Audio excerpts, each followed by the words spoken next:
Hi, welcome, not only back to the FilmFile, but back to cinema. The film show for film geeks, by film geeks, starts now.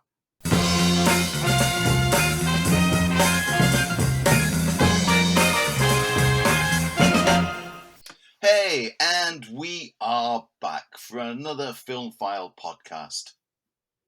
We are back for another FilmFile radio program, just in case. We are back with a plan. I always have been, Lee Ford, and he is... Still here, Andy Meakin. And welcome. We are smiling because we have been back into the sacred space known only as cinema. Yes, we have entered the hallowed ground of the projectionist. We have sat in the comfy seats and stared longingly at the big screen.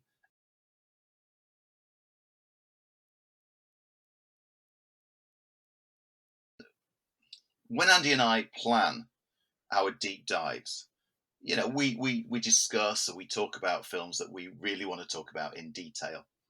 It surprised us that we hadn't spoken about our deep dive today, which is the 1979 science fiction horror directed by Ridley Scott, written by Dan O'Bannon and Walter Hill, and probably one of the biggest game changers to science fiction horror of all time. Of course, Alien. So Alien, an absolute game changer, launched a franchise, launched the career of Sigourney Weaver, changed the way that we view the future. It influenced other films. Of course, there were rip-offs of it, but there's nothing like Alien. Came out in 1979. I saw it at the pictures after much hype. I was still a kid. My parents took me. I loved it. My parents less so, funny enough, if I remember correctly. It's a film that stayed with me. I think I've owned it on every format available. It has a quality to it that makes it timeless. To some extent, the same way that Scott did with Blade Runner. Maybe it's the kind of retro, future-looking style that he went for that just sort of tied into what people thought the future was about. It gave us a different view of space travel. Instead of it being uniforms and being high-tech, it made it the working guy in space. These were basically the same kind of people you find on oil rigs. They were your blue-collar guys. And it gave us a creature that redefined what you could do with a monster. It gave you every trick of the book to keep that monster on the ship and not just throw it out into an airlock, because it was so well crafted. Andy, what is your memory of seeing Alien for the first time, and what effect did it have on you? So I saw this on VHS because I was too young to go to the cinema when it came out, and I was straight away taken with it. It's the design of the alien that captured me at a young age, and like you say, the downbeat, the grounded nature of it. It doesn't look like flashy sci-fi. It's not like Star Wars-y kind of perfect ships. It looks like dingy mining vessels because it is a mining vessel. For those who don't know the story of Alien, and seriously, there's been spin-offs, there's been comic books, novels, game franchises. How do you not know Alien? Mining vessel the Nostromo is returning from deep space, and the crew are brought out of hypersleep, being awoken early to investigate a signal from a nearby planet. On the investigation, they find a ship, one which appears to have crashed hundreds of years before. The pilot is of unknown species origin, and the cargo hold is filled with egg-like objects. One of the crew is attacked by something from one of the eggs, and soon after, another creature bursts from his stomach. Pretty soon, the crew find themselves hunted and picked off one by one by an alien creature on board their own ship. And it's basically took a slasher film kind of approach, but transported it to a sci-fi environment. including having the final girl, the Sigourney Weaver character, as like the person who would last through the whole thing and start off as humble and afraid and not really a warrior, but by the end of it is the one who manages to beat the creature. Spoiler alert, it came out in 79.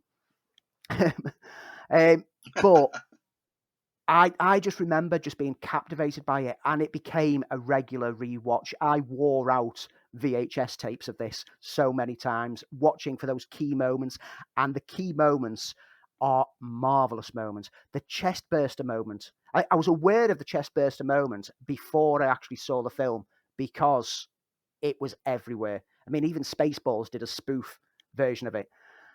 It was such an intense moment, and it works more and more every time I watch it because of how it was made. And Scott did some great things on the making of this by keeping secrets from the cast at various times. And when all the cast were brought in to stand around the table while Hurt was lying on the table ready to start convulsing, no one knew what was going to happen as something burst out of his chest. And so the reactions that you see from Veronica Cartwright in particular, where she gets splashed with a bit of blood and panics, that's a natural reaction. And that's filmmaking for me. In addition, Veronica Cartwright got to have her own we've not told anyone about this moment when she slaps Sigourney Weaver in one scene. Sigourney was not expecting that slap to come, and Sigourney Weaver's reaction from that one is a genuine what reaction. Marvelous filmmaking, but great sci-fi. Sci-fi that is great horror, or horror that is great sci-fi. And this is an argument that we had on Twitter about 2 months ago. Is it a horror or is it a sci-fi? And someone did a poll and it literally came out 50-50. Ridley Scott did so much right with this film, in particular using Swiss artist H.R. Geiger alongside such classic science fiction concept artists as Chris Foss and Ron Cobb. But by using Geiger, they took the idea of the alien and it developed to some extent a life of its own. It was always ambiguous in the script what the alien looked like. I mean, originally Dan O'Bannon, who created the story, even though there have been subsequent rewrites of that original script, had written the movie Dark Star for John Carpenter, which was a student film which got a cinema release. And there was an element in there of an alien chased around the Dark Star. But he knew he wanted to do a scary movie on a spaceship with an interesting looking beast. And there are, if you remember the books that came out around the time, the sort of makings of, so many different designs for what the alien was going to look like until Geiger came in. And then when he came in, he made it nightmarish. All the tubing, the fact that the creature has no eyes, the elongated head, the slender frame of it, pure Geiger, that sort of almost industrial feel to how the creature looks, that sort of bioorganic, mechanical look to it, was just a thing of beauty. And it made the alien absolutely that. It made it such an appealing looking monster that we'd never seen before. To some extent, the plot had been done before. There's a great classic sci-fi movie from the 50s called, I think it's called It From Beyond the Stars, which shares a very, very similar sort of story. And as I said, Dark Star. But it's all the elements that when Scott came on board, that he started to make it into the classic. And you can't take away what Scott brought to it. You know, as we said, the blue collar look, the look of the Nostromo, the fact that the crew are men and women, because in the original script it was never identified gender. Everything about it just fit absolutely perfectly. And even though the script has been rewritten several times, all the key elements are there. And just small fights, as you said, like how the alien gets onto the ship is absolutely nightmarish and unique and original, and created the mythos that carried on into other films, comic books, video games, etc., etc. This is my favourite of the Alien films to date. Whenever people say, what's your favourite one? I always say the first one, Alien. Either the normal version or the director's cut, which restored some scenes but also tightened up other elements and was just as perfect as a result. Scott's handling of tension and claustrophobia is what make this tense tale of a crew versus one perfect killing machine such a gripping watch. The characters are so real personalities. They bicker, they joke, they feel like a crew that have been stuck together for years working, whether they like each other or not. And it's not just in the manipulation of the actors that I mentioned before that Scott excelled when making this, but his handling of the alien itself is a masterclass in audience manipulation. Slow reveals, quick edits, shadowy movements to gradually introduce us to the creature and its menace. We know as much about the creature as the characters do, and it's only at the end of the film that we see the whole beautiful menace of it. Absolutely perfect film. This is genuinely a 5 out of 5 film. If you could go above 5 with a 5-star rating, this would be an above 5-star rating. If anyone says to me that they don't like the original Alien film, I stop talking to them at that point in time. I walk away and they can just go and sit on their own island somewhere else because there's something wrong with them. No, I totally agree. It is absolutely classic. I've gone through a big Alien resurgence recently, having read the original script in comic book form, which was one of my neat things.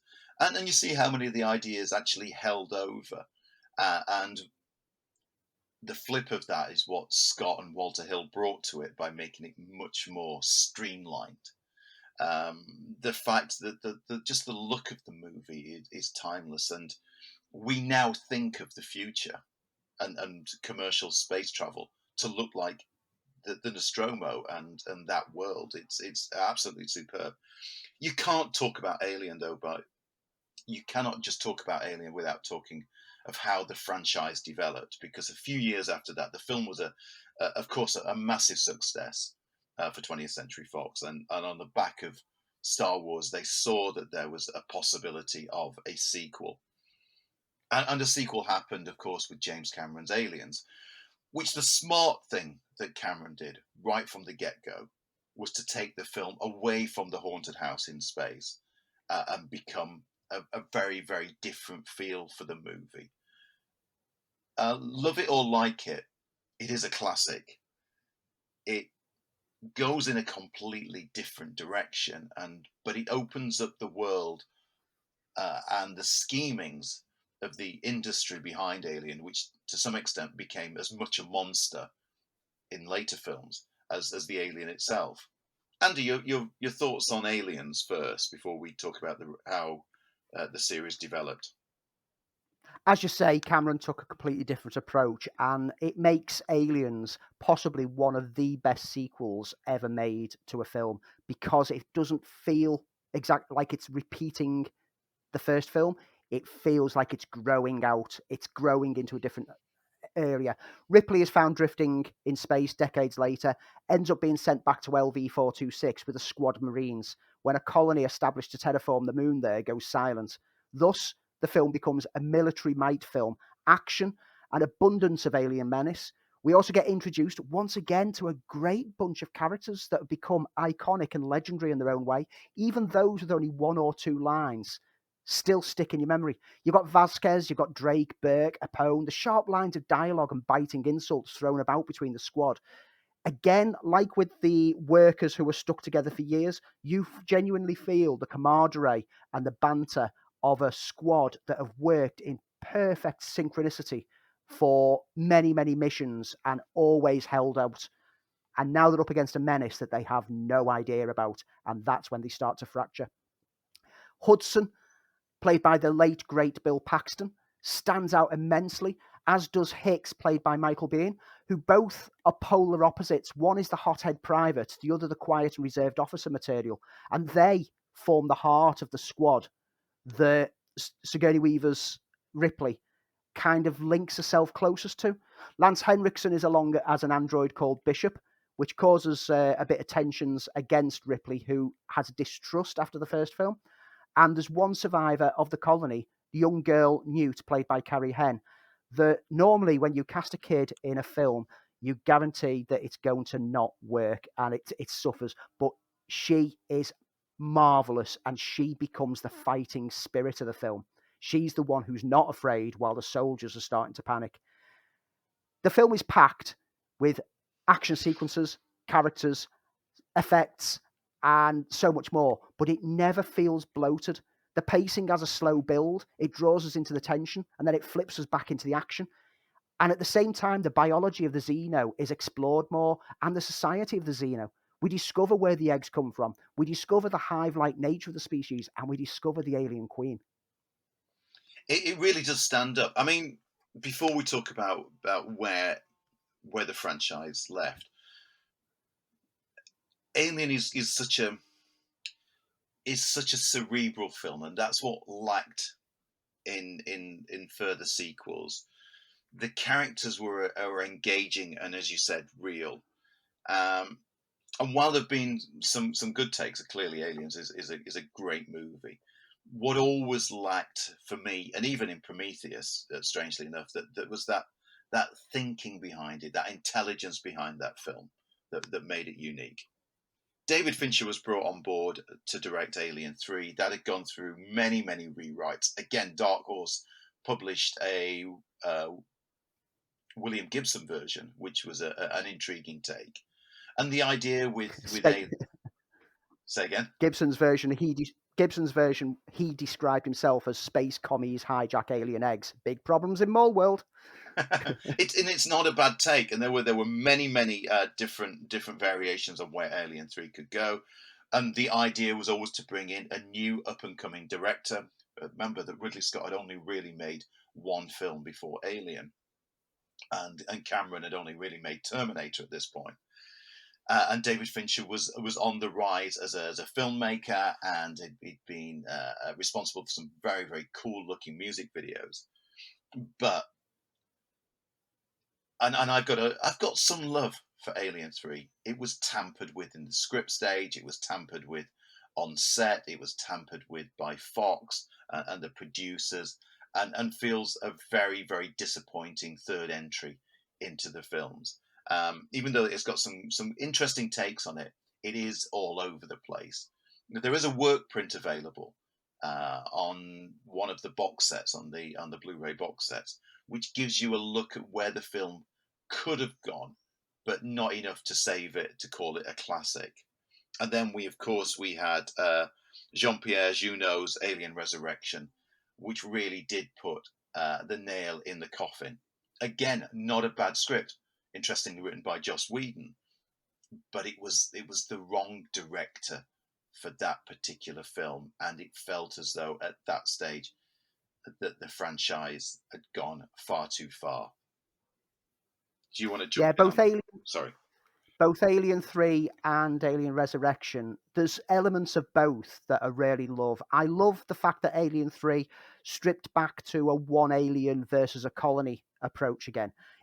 It felt more in tone with the first film. There was no gung-ho guns, and it had the claustrophobia aspect of it. The whole, like, prisoners who've found religion and formed a monk-like community gave it an interesting approach, and there's a great cast in there, but it never feels like it leans enough into all the themes that it wants to try to set up.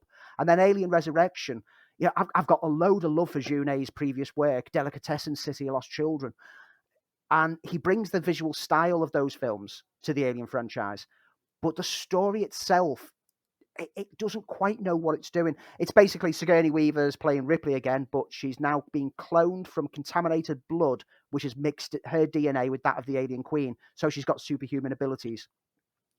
It's on one ship on its way to Earth with Xeno experiments on board, and it's a race against time, and all the potential is there for it to be a gripping film, but it just doesn't work.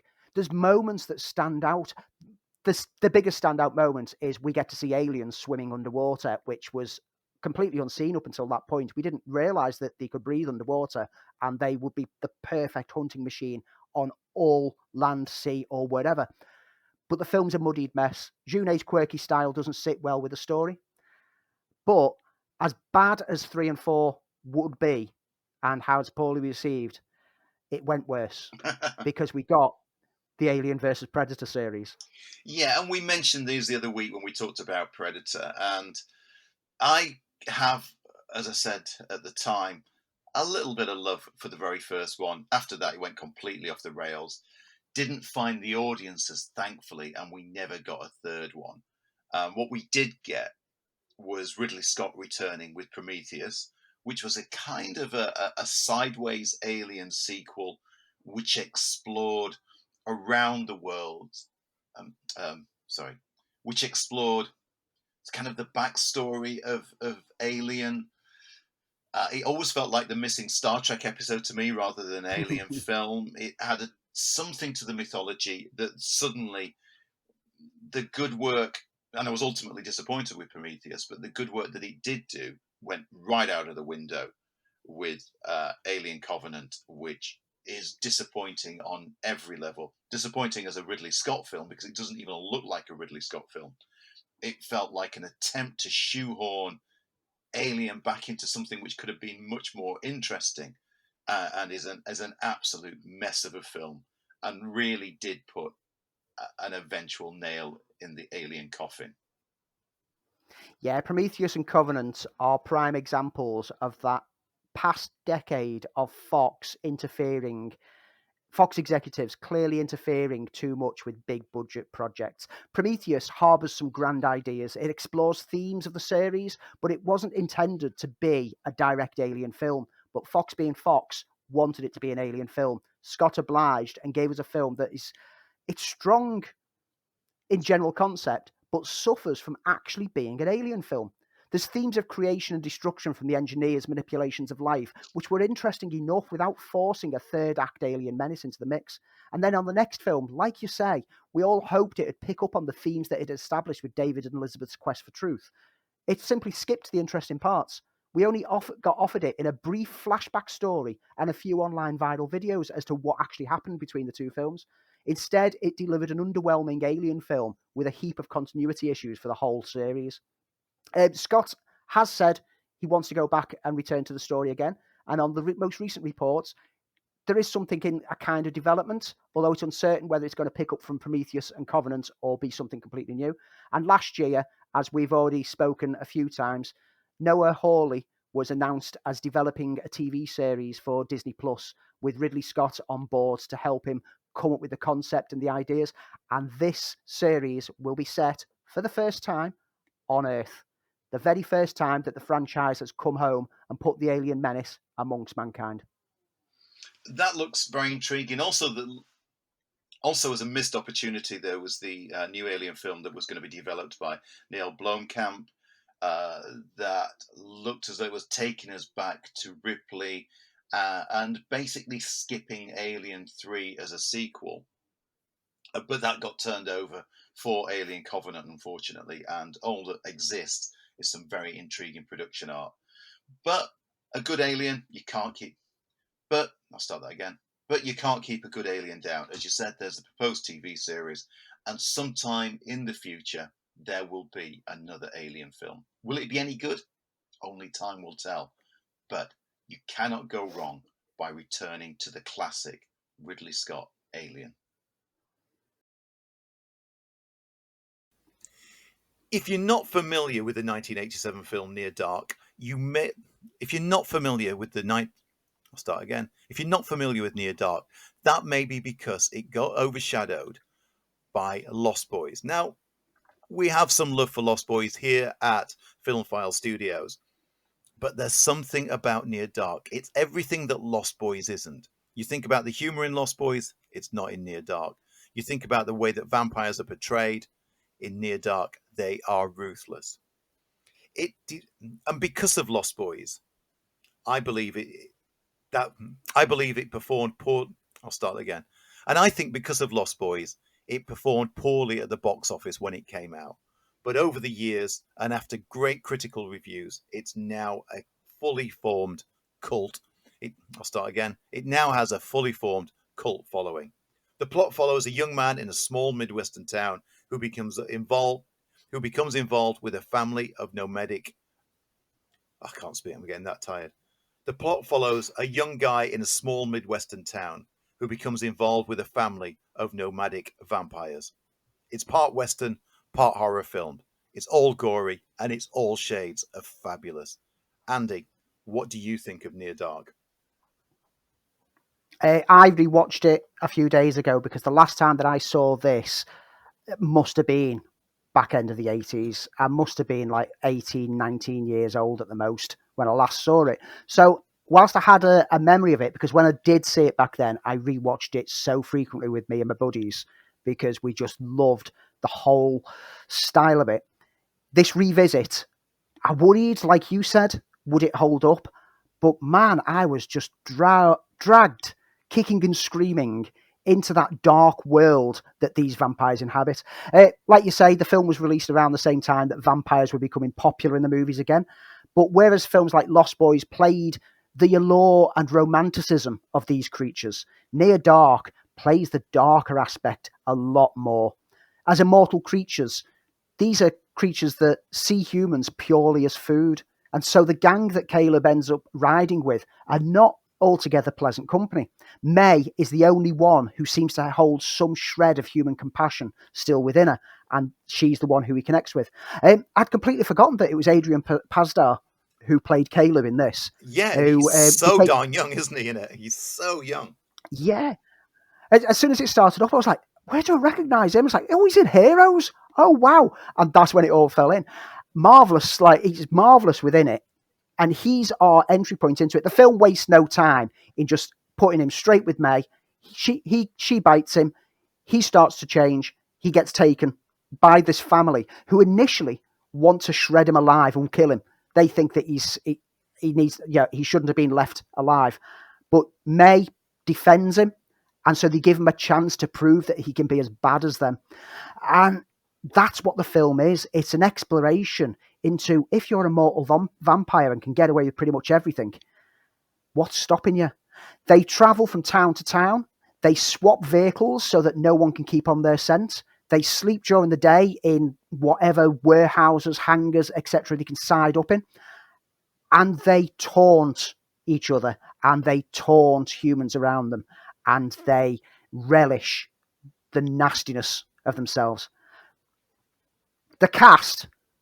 Let's talk about the cast, shall we? Yeah, I mean, you can't talk about Near Dark. And I guess now it looks a little bit by stunt casting, but you can't talk about this film without talking about the casting.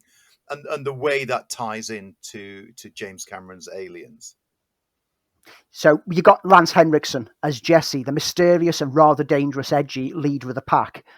Jeanette Goldstein as Diamondback, and the absolutely magnificent Bill Paxton as the twisted Severin, who can put on charms and seduce at ease. He's likable and affable when you see him interacting with humans until he changes. And then Bill Paxton does what I like to refer to as a Christopher Reeve, in that when he changes and flips personality, his whole demeanor changes at the same time.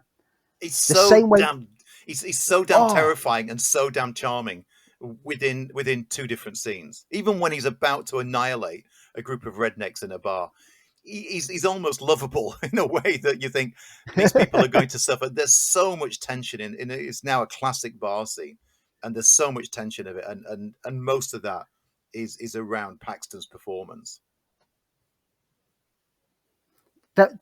Those three who were instantly familiar to me when I first watched this as the characters that they played in Aliens. I think it was possibly the fact that they were involved in it that was why we rented it out on VHS, because we recognised their names, and they are marvellous, but they never take away from the rest of the cast, such as Jenny Wright as May, who is, like I say, she's clutching on to the last shreds of humanity that are still within her, and you can see that turmoil as she's fighting for Caleb's soul, basically. And you've also got a child actor in there, and I've got his name somewhere. Joshua John Miller. Yeah. You've got a child actor in there, Joshua John Miller, who's not playing a child. He's playing an old vampire in a child's body. And it works. It works so well.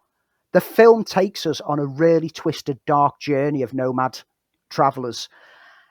And it's aided by Bigelow's low-key, never glamorous direction. She captures the dirty detail of the world, and sometimes the scenes are chaotic in nature, capturing Caleb's confusion as he's forced to ride with the gang. And then you get to that bar scene.